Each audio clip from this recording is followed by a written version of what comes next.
Hello नमस्कार, कैसे हैं आप लोग। लास्ट दो वीडियो में मैंने जो है टीआरई वन के 75 क्वेश्चन तक हमने किए थे। यानी 40 से करीब 35 क्वेश्चन हम लोगों ने डिस्कस कर लिए थे। बाकी जितने भी क्वेश्चन हैं आज हम लोग डिस्कस करेंगे। देखिए फटाफट जो बाकी क्वेश्चन बचे हुए हैं वो आज हम कंप्लीट करेंगे। फिर उसके बाद टीआरई टू के जितने भी क्वेश्चन है पीजीटी इकोनॉमिक्स के वो हम सॉल्व करेंगे। आइए देखिए, उसके बाद जो क्वेश्चन जो था आपका वो है 76 क्वेश्चन। भारत का करेंट अकाउंट डेफिसिट 2023 जनवरी मार्च में कम हुआ। जनवरी मार्च के क्वार्टर में कितना कम हुआ? India current account deficit in January to March quarter जो है कितना कम हुआ? 1.3 बिलियन से 2 जीडीपी, 1.3 बिलियन 2.5% ऑफ जीडीपी, या 2.5% ऑफ जीडीपी, 2 मिलियन या 3% ऑफ जीडीपी। उपयुक्त में से एक से अधिक या उनमें से कोई नहीं। देखिए ये डेटा है, डेटा जो है और जो एग्जैक्ट जो जिन्होंने डेटा पढ़ा होगा वो आराम से इस क्वेश्चन को कर सकते हैं। बट सबको ये याद नहीं होगा तो इसका मैं करेक्ट आंसर बता देता हूँ। 1.3 मिलियन या 2% ऑफ जीडीपी जो था उसका क्या था? अकाउंट डेफिसिट था। ठीक है, तो 2023 में क्वार्टर का। आगे बढ़ते हैं।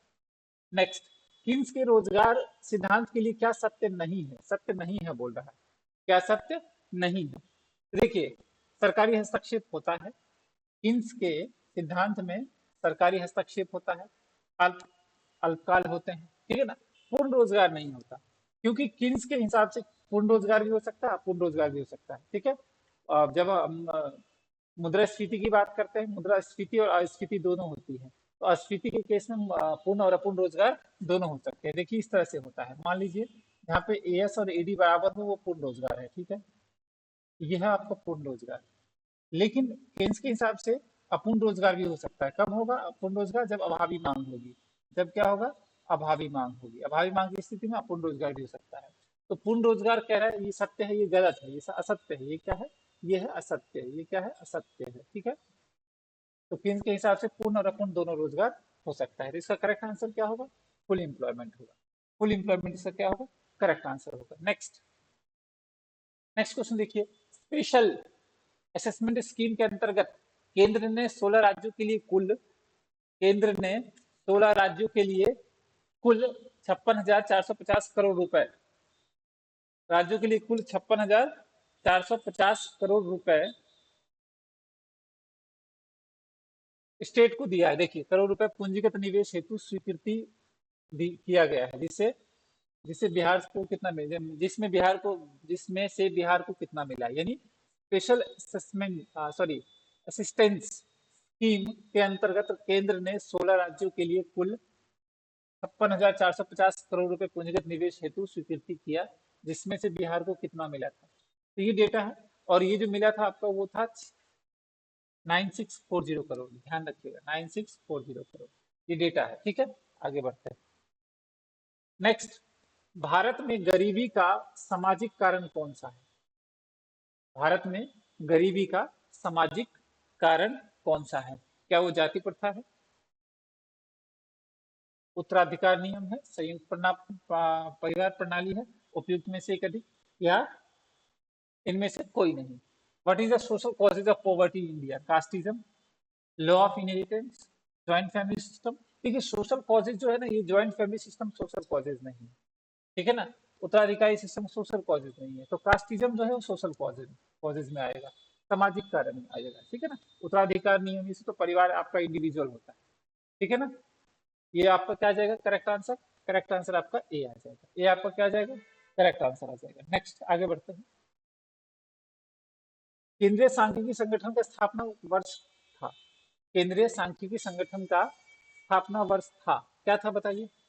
केंद्रीय सांख्यिकी संगठन 1951, 1950, 47, या उपयुक्त में से एक से अधिक, या इनमें से कोई नहीं? बताइए।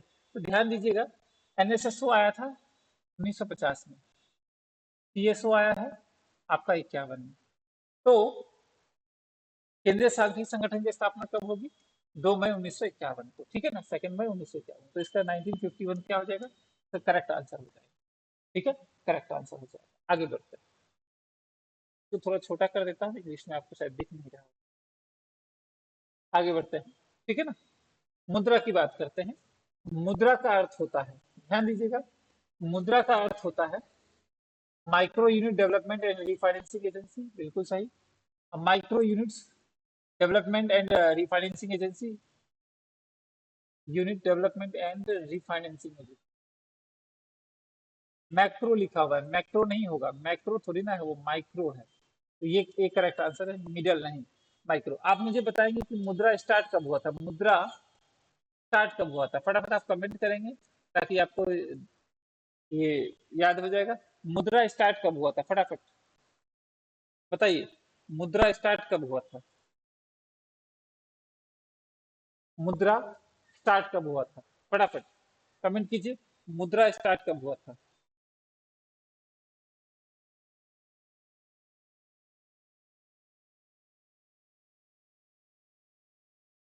बताइए मुद्रा स्टार्ट कब हुआ था, कोई है? यह था 8 अप्रैल 2015 को, 8 अप्रैल 2015 को मुद्रा स्टार्ट हुआ था। ठीक है ना, मुद्रा। शिशु लोन, तरुण और किशोर, नाम जान रहे होंगे, है ना। शिशु 50,000 तक, तरुण 50 से 5 लाख तक, 5 लाख से 10 लाख तक किशोर। आगे बढ़ते हैं। अंतरराष्ट्रीय अर्थशास्त्र प्राय संदर्भित होता है। अंतरराष्ट्रीय, international economics is often to applied economics, theoretical economics, both applied and theoretical economics, more than one, या नन ऑफ द एबव। बताइए, अंतरराष्ट्रीय जो होता है अर्थशास्त्र प्राय व्यवहारिक अर्थशास्त्र के रूप में, सैद्धांतिक, दोनों आ जाएगा।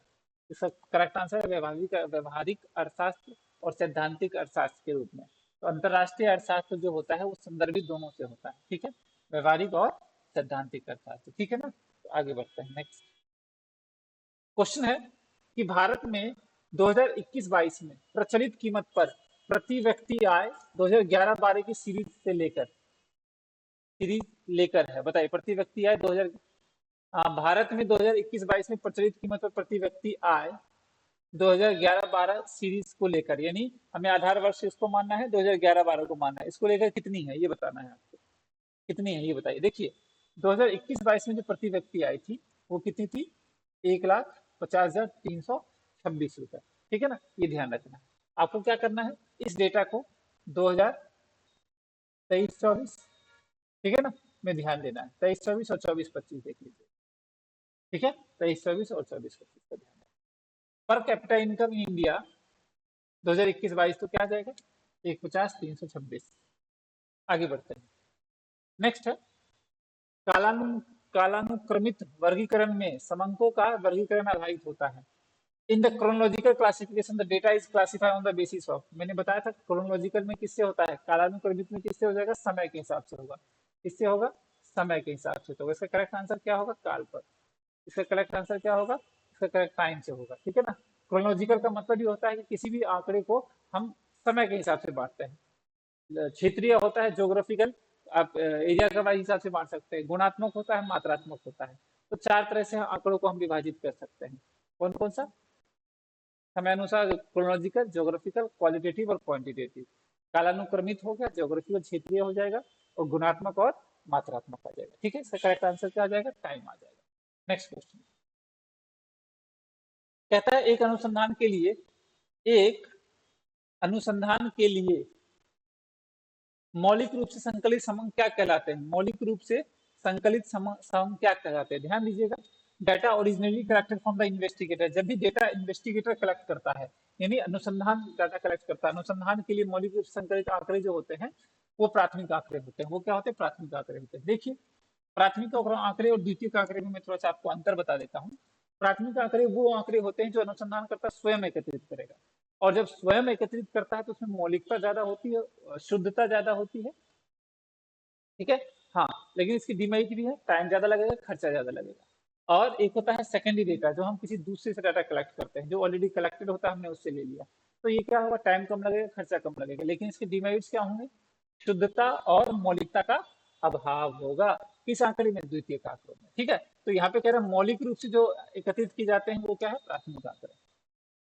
आगे बढ़ते हैं, सुम्पिटर के अनुसार आर्थिक संतुलन के शामिल होता है, सुम्पिटर के अनुसार आर्थिक संतुलन में क्या शामिल होता है, आर्थिक संतुलन में, according to Schumpeter economics, economic equilibrium includes stable, unstable, neutral और मोर देन वन। सुम्पिटर के हिसाब से क्या होगा, स्थैतिक होगा, स्थैतिक होगा, ठीक है ना। बताइए इसका आंसर क्या होगा,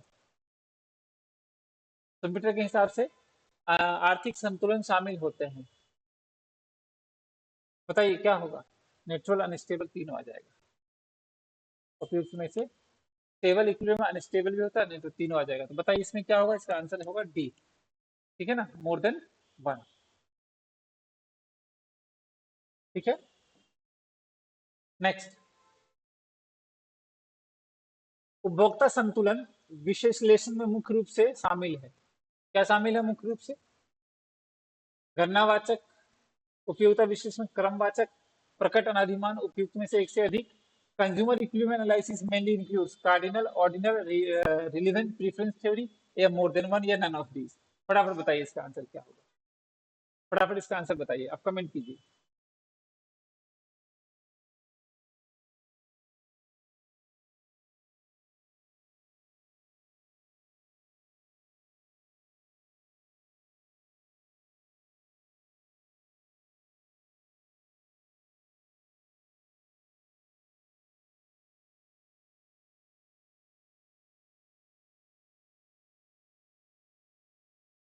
बताइए इसका आंसर क्या होगा 87 का? तो आपको पता है उपभोक्ता संतुलन गणनावाचक भी होता है, उपयोगिता विश्लेषण भी होता है, अनादिमान वक्र विश्लेषण भी होता है। ये दोनों सही है, तो क्या आ जाएगा? करेक्ट आंसर डी आ जाएगा। पता है उपभोक्ता संतुलन में क्या होता है? उपयोगिता विश्लेषण में दो वस्तु होती है, एक वस्तु की स्थिति में, दो वस्तु की स्थिति में, उपयोगिता विश्लेषण। यूटिलिटी एनालिसिस विश्लेषण, आपको पता है एक वस्तु की स्थिति में जब M U X equal to P X होता है, और दो वस्तु की स्थिति में जब M U X upon P X equal to M U Y upon P Y होता है। ठीक है, और जब अनादिमान वक्र क्रमवाचक की बात करेंगे तो आपको पता है कि जहाँ पे बजट रेखा अनादिमान वक्र को क्या करती है? स्पर्श करती है, और यहीं पे होता है M R S X Y equal to P X upon P Y. तो यहाँ पे संतुलन में होगा। ठीक है, तो इसका करेक्ट आंसर डी आ जाएगा। डी इसका करेक्ट आंसर। नेक्स्ट। पूर्णतः प्रतियोगिता बाजार में हमेशा, देखिए पूर्ण प्रतियोगिता बाजार में है तो वो क्लियर है कि कहता है औसत आगम बड़ा होता है एमआर से, ए आर ज्यादा होता है एमआर से। नहीं, गलत है। ये एकाधिकारात्मक एकाधिकार में होता है। ये कहाँ होता है? एकाधिकारात्मक। जितना मैं मैक्सिमम आज क्वेश्चन होगा मैं करवा देता हूँ, जल्दी नहीं करूंगा, हो रह जाएगा तो 15-20 क्वेश्चन कल कर लेंगे, कोई दिक्कत नहीं। ए आर ज्यादा है एमआर से तो ये एकाधिकार में होता है। एकाधिकार या एकाधिकारी में होता है। ठीक है, ए आर छोटा होता है? नहीं, बिल्कुल नहीं। ए आर एम आर के बराबर होता है, बिल्कुल सही। तो इसका करेक्ट आंसर क्या होगा? इसका करेक्ट आंसर जो होगा वो सी होगा। इसका करेक्ट आंसर क्या होगा? सी करेक्ट इसका आंसर है। ठीक है, इसका करेक्ट आंसर क्या है? सी इसका करेक्ट आंसर है। क्यों? ठीक है, क्यों करेक्ट आंसर है? आपको पता है कि ए आर एम आर जहां बराबर होता है, और इसका डायग्राम भी आपको याद होगा, मुझे पूरी उम्मीद है। ठीक है, देख लेते हैं, याद कीजिए वो दिन जहाँ पे हम लोग कर रहे थे कि ए आर एम आर बराबर होता है पूर्ण प्रतियोगिता बाजार में। क्यों होता है? क्योंकि कीमत समान होती है। क्या होता है? कीमत समान होती है। कीमत समान होने के कारण क्या होगा? ए आर एम आर बराबर होगा। ठीक है, ए आर एम आर क्या होगा? बराबर होगा। आगे बढ़ते हैं। राष्ट्रीय आय की गणना की आधुनिक प्रणाली के रूप में कौन सी प्रणाली जानी जाती है? राष्ट्रीय आय गणना की आधुनिक प्रणाली के रूप में कौन सी प्रणाली जानी जाती है? व्यय संगणना प्रणाली, आय संगणना प्रणाली, सामाजिक लेखांकन प्रणाली, उपयुक्त में से एक से अधिक। In the estimation of national income which of the following method is used in the modern method? बताइए, एक्सपेंडिचर मेथड को 1967 में इनकम के साथ इंक्लूड किया गया था। Income method, social accounting method, बताइए क्या होगा इसका करेक्ट आंसर? इसका करेक्ट जो आंसर जो आयोग ने दिया था, वो आयोग ने दिया था सोशल अकाउंटिंग मेथड। ठीक है ना, आयोग ने इसका करेक्ट आंसर दिया था सोशल अकाउंटिंग मेथड। जबकि राष्ट्रीय की तीन विधियां होती है, आय विधि, उत्पाद विधि और मूल्य वृद्धि विधि। ठीक है ना, तो इसका चेक कर लीजिएगा। इसका आयोग ने इसका आंसर जो दिया था वो सी दिया था। ठीक है, आगे बढ़ते हैं।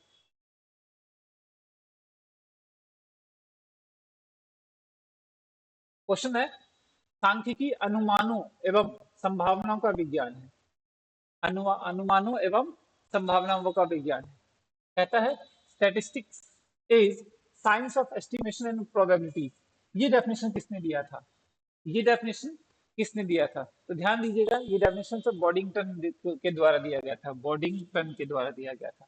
और statistics the science of average, average of science, कुछ ऐसे ही था, वो बॉले ने दिया था। ठीक है, वो बॉले का दिया हुआ। Estimation is the science of estimate, probability की जब भी बात करेंगे तो वो बॉटिंगटन का दिया होगा, डी इसका correct answer, sorry B correct answer. आगे बढ़ते हैं, नेक्स्ट क्वेश्चन। भारत की प्रथम विविध जनगणना कब हुई? विविध की बात कर रहे हैं, ध्यान दीजिएगा। First official census, first official census कब हुआ था? फर्स्ट ऑफिशियल सेंसस हुआ था 1881 में। 1872 में ये अनऑफिशियल था, अनऑफिशियल था, अनऑफिशियल स्टार्ट हुआ है, अनऑफिशियल। लेकिन जब ऑफिशियल की बात करेगा तो वो 1881 में हुआ था, 1881 में हुआ था, उसके बाद लगातार चल रहा है। स्वतंत्रता से के पहले कौन सी स्वतंत्रता के बाद पहली सेंसस, पहली बार जनगणना कब हुई थी? तो 1951 में, ऑब्वियस सी बात है। और 1921 को क्या बोलते हैं? The year of great divide, the year of great divide, महाविभाजन वर्ष, the year of great divide बोलते हैं। क्यों बोलते हैं ग्रेट डिवाइड? क्योंकि इसमें पहली बार जनसंख्या, इस दशक में पहली बार जनसंख्या क्या हुई थी? डिवाइड, कम हुई थी, ठीक है ना, जनसंख्या वृद्धि दर कम हुई थी, तो ये करेक्ट आंसर है।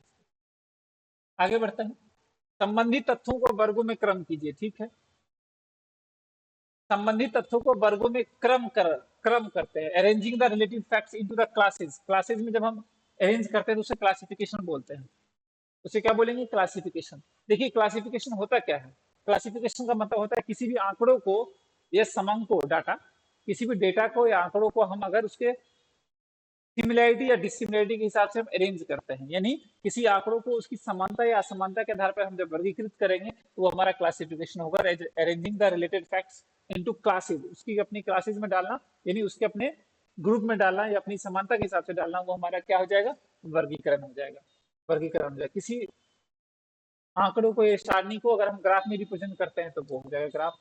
डायग्राम तो आप समझ ही रहे हैं। आगे बढ़ते हैं, कहता है एलपीजी उदारीकरण, निजीकरण, वैश्वीकरण किस औद्योगिक नीति का प्रमुख कारण है? तो अब इसी बात है, 1991 में 3 पॉलिसी आई थी एलपीजी, लिबरलाइजेशन, प्राइवेटाइजेशन और ग्लोबलाइजेशन, ठीक है ना। एलपीजी आई थी, एलपीजी आई थी 1991 में। और ध्यान रखिएगा 1996 में विनियोग समिति की बना, विनिमय समिति, विनियोग, सॉरी डिसइन्वेस्टमेंट पॉलिसी आई थी, डिसइन्वेस्टमेंट पॉलिसी, ठीक है ना। 1956 जो था वो द्वितीय सेकंड 5 ईयर प्लानिंग था, सेकंड 5 ईयर प्लानिंग था, 5 ईयर प्लानिंग था। और ये 6 अप्रैल 1948 में क्या आया था? First 5 year plan, first 5 year plan जो हेराल्ड डोमर मॉडल पे था। ये कौन था? ये किसके मॉडल पे बेस्ड था? महलनोबिस मॉडल, महलनोबिस, नोबिस मॉडल था, महलनोबिस मॉडल पे, ठीक है। और 1948 में एक चीज और आई थी, याद कीजिए क्या आया था? न्यूनतम मजदूरी प्रणाली सिस्टम आया था, न्यूनतम मिनिमम वेजेस सिस्टम जो था वो भी 48 में ही आया। चलिए आगे बढ़ते हैं, भारतीय जीवन बीमा निगम कब आया था? 56 में आया था। आपको पता है 56 में एलआईसी आया, और आपको ये भी पता होगा एसबीआई कब आया था? एसबीआई आया था आपका 1955 में, ठीक है, 1955 में। 1953 में हम बात करें तो 1953 में 5 ईयर प्लानिंग आया था, कहाँ? चाइना में, पंचवर्षीय योजना चाइना में आया था। पंचवर्षीय योजना कब आया था? चाइना में आया था, ठीक है। पंचवर्षीय योजना कब आया था? चाइना में आया था। एक मिनट,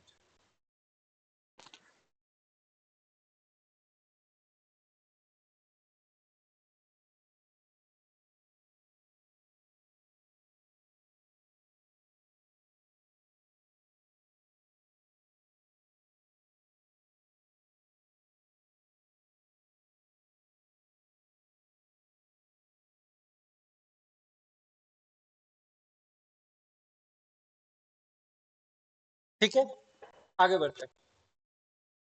तो 56 में क्या आ जाएगा? करेक्ट आंसर हो जाएगा। नेक्स्ट क्वेश्चन, कहता है जनगणना 2011 के अनुसार बिहार में साक्षरता दर कितनी थी? बताइए, बिहार की साक्षरता दर कितनी थी जो 2011 की जनगणना के हिसाब से? कमेंट कीजिए फटाफट।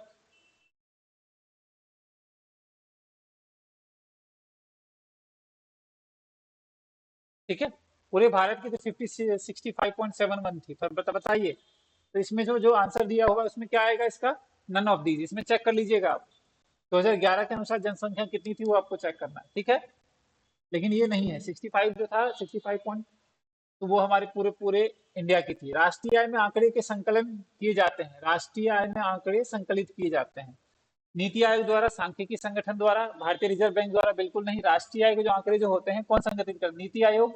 नीति आयोग कब आया था आपको पता होगा, नीति आयोग आया था 1 जनवरी 2015 में। नीति आयोग कब आया था, 1 जनवरी 2015 में, ठीक है। आप मुझे बताएंगे कि राष्ट्रीय आय की गणना कौन करता है, राष्ट्रीय आय की गणना कौन करता है, वो करता है सीएसओ। और सीएसओ कब आया था, सीएसओ आपका आया था 1951 में, ध्यान दे। अब जो है, अब आपको पता होगा 2019 में एनएसएसओ और सीएसओ को मिला दिया गया 2019 में। और अब जो है एनएसओ राष्ट्रीय आय की गणना करता है, एनएसओ, ठीक है। आगे बढ़ते हैं, 3 क्वेश्चन और कर देता हूँ, बाकी 20 क्वेश्चन हम लोग कल कर लेंगे, कोई दिक्कत नहीं। छोटे छोटे वीडियोज में डाल रहा हूँ 20-25 मिनट का, ताकि आपका रिवाइज होता रहे। भारतीय रिजर्व बैंक के मानकों के अनुसार बृहद मुद्रा जो M3 होता है, ध्यान दीजिएगा, M1 का फॉर्मूला होता है, M1 का currency plus demand deposit plus other deposit, demand deposit plus other deposit. इसको संक्षिप्त मुद्रा बोलते हैं, संक्षिप्त मुद्रा, संक्षिप्त मुद्रा, यानी इसे बोलेंगे नैरो मनी, नैरो मनी बोलते नैरो मनी बोलते हैं। और M3 का फॉर्मूला होता है M1 plus time deposit, time deposit, time deposit, ठीक है ना। इसलिए इसको बोलते हैं ब्रॉड मनी, ब्रॉड मनी, ठीक है ना। तो इसका करेक्ट आंसर क्या हो जाएगा, M3 आ जाएगा। M3 क्या होगा, इसका करेक्ट आंसर होगा। Next, according to the Reserve Bank of India